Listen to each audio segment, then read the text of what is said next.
Ladies and gentlemen, DC is now heavily gentrified. And as gentrification has taken over many neighborhoods there, so has the opioid deaths. That's also rising there as well. This came out in the Washington Post.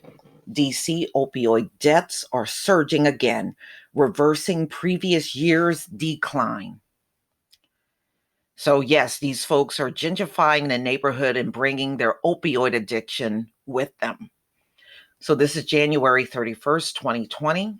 Fatal opioid overdoses are on the rise again in the nation's capital, an alarming development for public health officials who had celebrated what previously appeared to be a downward trend in the city's drug deaths. See, Trump came out and tried to say, thanks to his administration, opioid deaths and overdoses are down. And that was false. And now, as you can see, it's jumping up right there in the nation capital where he's located. Preliminarily, data indicates that 220 people died of opioid overdoses in the district in the first 10 months of 2019.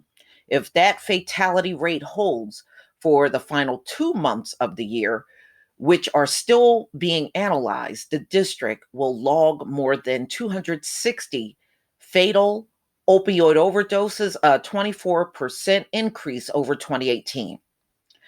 That would also make 2019 the second deadliest year for drug users since the district's opioid crisis began 5 years ago.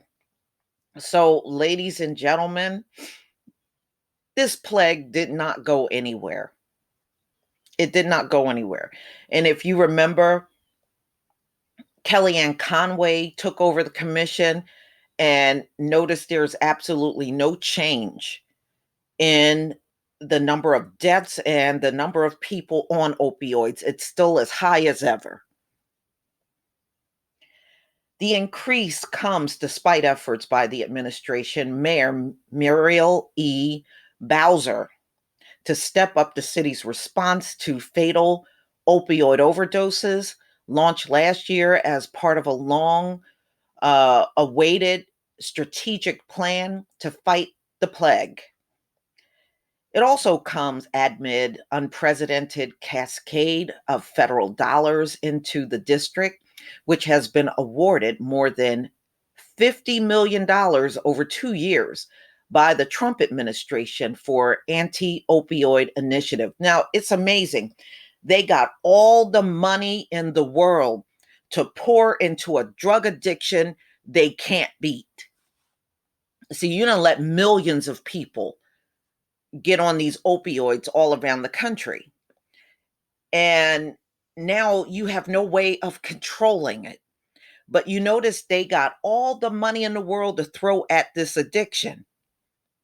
But when you say the word reparations, everybody's broke. They don't have a dime, but they have all the money in the world to pour into a endless drug addiction that is showing no signs of ending.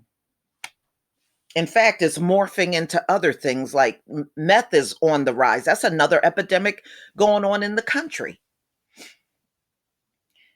DC council members said they were surprised and disheartened by the overdose data at the council health committee hearing Friday. Health Committee Chairman Vincent C. Gray called the statistics deeply disturbing and said they depict a startling increase in trend moving in the wrong direction. He said he was eager to hear how the Bowser administration planned to respond to the upswing in fatal overdoses. I need to hear creative solutions and a tremendous sense of urgency, Gray said. Nationally, the Center for Disease Control and Prevention released data this week showing fatal drug overdoses declined in 2018 for the first time in 28 years. Now, didn't they say the drug addiction was going on for 20 years? Well, they're saying 28. Interesting. The CDC has also released provisional data reflecting a slight national increase in deadly overdoses during the first 6 months of 2019. In neighboring Maryland,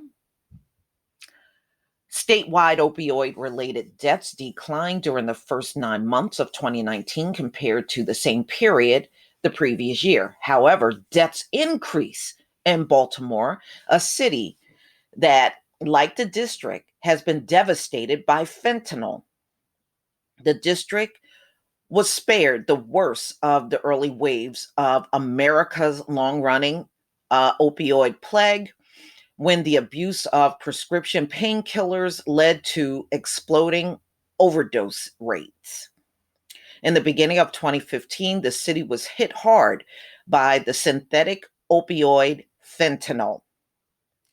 Many longtime drug users, primarily older Black men, began dying from heroin contaminated with fentanyl. The epidemic peaked in 2017 when the city saw 281 fatal overdoses. The death toll dropped substantially in 2018 to 213 victims. But in 2019, it appeared to have rebound, and the city officials are struggling to understand why.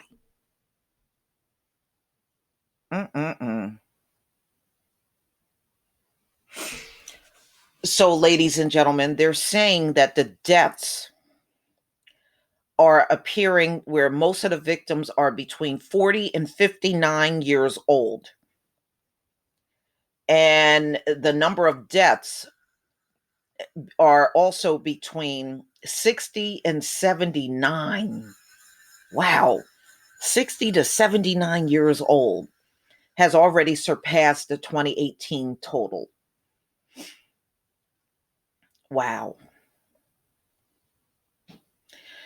You know, the fentanyl has been something that they can't control, and that stuff is still flowing in here from China, despite the fact that they're trying to say it's less of it coming in. That stuff is still coming in.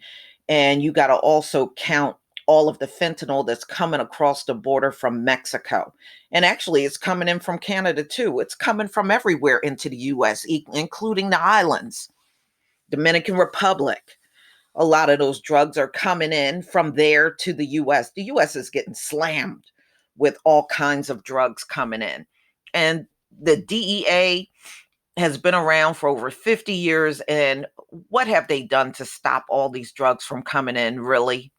I mean, what significant thing? One or two big drug busts here and there. But these cartels are still not missing a beat when it comes down to getting the drugs into the country. And Trump and his supporters are acting like some wall is going to shut all of this down. They're not even. I was listening to the El Chapo trial. They said they don't go nowhere near that border. They bring those drugs in all kinds of ways, but they said they never go to the border with their drugs. They even use drones to get the drugs over here. So there is no border wall that's going to stop the flow of drugs coming into America. That was very telling during that trial because I was listening to bits and pieces of it. And I was like, okay, so if they don't even use the wall to traffic the drugs in, then what's the point in pouring billions? Again, you can find money for a wall that's never going to work, but you don't have money for reparations. Yeah, way to go, America. But y'all, please tell me what you think. This addiction ain't going nowhere. It really, truly isn't. Please leave your comment and subscribe. Don't forget to hit on the notification bell, and I'll see you on the next video. And also, the fentanyl is laced in everything. cocaine, even marijuana is laced with fentanyl. So some of these victims that they're counting may not have even done opioids, but the fentanyl may have been laced in other drugs they were doing. That's a very common thing. Look, that's what increased a lot of the deaths up there in New York with the cocaine. But y'all, please tell me what you think. Peace, family.